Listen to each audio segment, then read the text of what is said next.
క్రైస్తవులకు ఎస్సీ హోదా రద్దు. ఇదొక వార్త.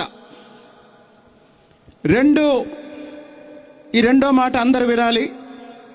ఒక కుట్రపూరితంగా, ఒక పద్ధతి ప్రకారం, ప్రణాళికాబద్ధంగా ఒక కుట్ర ప్రారంభమైంది, ఒక ప్రచారం ప్రారంభమైంది. ఆ ప్రచారం ఏంటంటే, ఆంధ్రప్రదేశ్లో ఉన్న దళితులందరూ క్రైస్తవులే. మొదటి విషయమేమో దళిత క్రైస్తవులకి ఎస్సీ హోదా రద్దు. ఇదేదో చింతాడ ఆనందకు సంబంధించిన సమస్య అనుకుంటే ఎవరింట్లో వాళ్ళు ఉండొచ్చు. కానీ గత కొన్ని రోజులుగా పదే పదే పదే పదే పదే పదే చెప్తున్నారు, ఆంధ్రప్రదేశ్లో ఉన్న దళితులందరూ క్రైస్తవులే అని. మొదటి అంశమేమో దళిత క్రైస్తవులకు రిజర్వేషన్లు రద్దు, ఎస్సీ హోదా రద్దు. మరి దళితులందరూ క్రైస్తవులు అని పరిగణిస్తే దళితులందరూ రిజర్వేషన్ ఏమైంది అంటే, పెద్ద కుట్ర, అసలు కుట్ర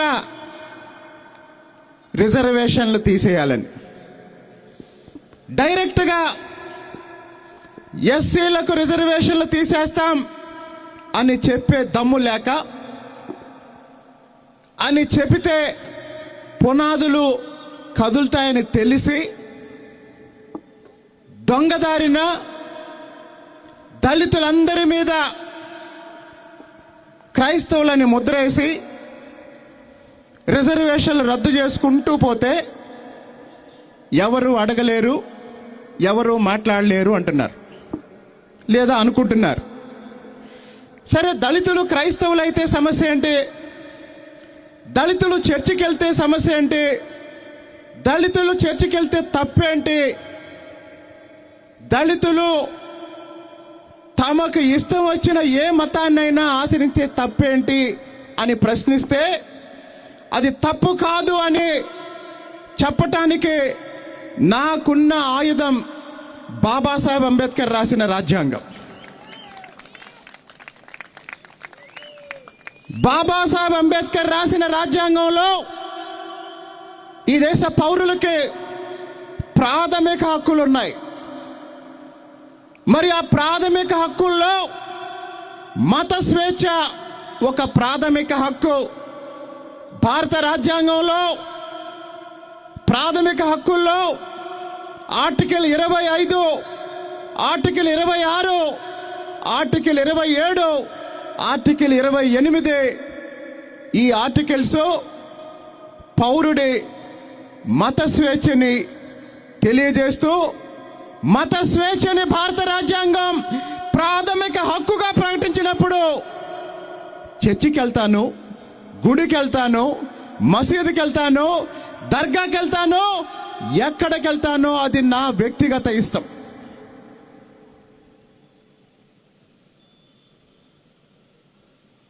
నా తండ్రి కొలికిపూడి సుబ్బారావు వెంకటేశ్వర స్వామి భక్తుడు, అందుకే నాకు శ్రీనివాసరావు అని పేరు పెట్టాడు. నా తల్లి మంగమ్మ చర్చికి వెళ్తుంది. నా తల్లికి చదువు రాకపోవటం వల్ల చిన్నప్పటి నుంచి పాకెట్ మనీ కోసం ఎప్పుడు రూపాయి కావాలన్నా, ఎప్పుడు సినిమాకి వెళ్ళాలన్నా మా అమ్మ దగ్గరికి వెళ్ళి, అమ్మ ఒక రూపాయి అని అడిగితే బైబిల్ చదివితే ఇస్తానని చెప్పేది. కాసేపు బైబిల్ చదివి వినిపిస్తే రూపాయో 2 రూపాయలో ఇస్తానని చెప్పేది. ఆ విధంగా చిన్నప్పటి నుంచి ఒక పక్క హైందవ మత సంస్కృతిని, క్రైస్తవ మత బోధనల్ని వింటూ పెరిగిన నేను చదువుకొని కాస్త జ్ఞానం వచ్చిన తర్వాత బౌద్ధ మతం ఈ సమాజానికి అసలైన మార్గం అని నేను వ్యక్తిగతంగా నమ్మాను. సామెతలు 31 గ్రంథంలోకి వెళ్ళి 8, 9 వచనాలు చదవమని చెప్పింది. సామెతలు 31, 8వ వచనం ఏంటి? ఎవరన్నా చదవండి. మూగవారికి, దిక్కులేని వారందరికీ న్యాయము జరుగునట్లు నీ నోరు తెరువుము. నీ నోరు తెరిచి న్యాయముగా తీర్పు తీర్చుము.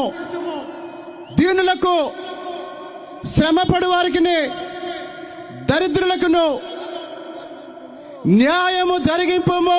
ఆమేన్. ఇప్పుడు చెప్పండి, మౌనంగా ఉండాలా, మాట్లాడాలా?